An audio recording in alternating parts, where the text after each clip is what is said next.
আমি জানি না মেয়েরা কোনো রকম জাদু করতে পারে কিনা, কিন্তু এতটুকু জানি ছেলেদের ভেতর একটা অদ্ভুত জাদু আছে। ছেলেদের ভেতর একটা আশ্চর্যজনক জীবন শক্তি আছে।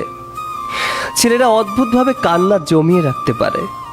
ছেলেরা ভয় পেলেও নিজের প্রিয়জনদের বাঁচানোর জন্য নিজের জীবনটাকেও বাজিয়ে রাখতে পারে।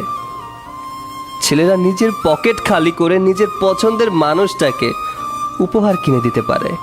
ছেলেরা নিজেই বৃষ্টিতে ভিজে নিজের আপনজনের মাথায় ছাতা ধরতে পারে আর হাসতে হাসতে বলতে পারে, আমার কিছু হবে না, কিন্তু তোমার ঠান্ডা লেগে যেতে পারে।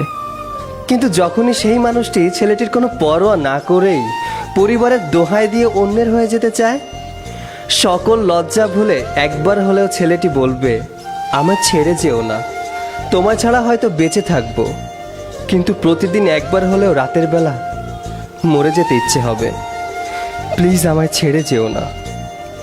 কিন্তু যে যায় তার ভেতরে কোনো অনুভূতি থাকে না। কেউ ঠকালে হয়তো বিশ্বাসটা ভেঙে যায়, কিন্তু শেখা যায় অনেক কিছু। অনেকেই পরিবারের দোহাই দিয়ে ভালোবাসার মানুষটাকে ছেড়ে চলে যায়। মনে রেখো, পরিবারের জন্য যে তোমাকে ছেড়ে দেয় সে কখনোই তোমাকে ভালোবাসেনি। বিশ্বাস করতে কষ্ট হলেও কথাটা সত্যি। হ্যাঁ, তোকে দেখেছিলাম বেশ কয়েকটি মাস পর। একটি চোখের পলক পড়তে যতক্ষণ সময় লাগে তার চেয়ে কম সময়ের জন্য তোকে এক নজর দেখে বুকের ভেতরটা কেমন জানি করে উঠেছিল। আর তখনই মন বলছিল, কেন তোকে হারিয়ে ফেললাম।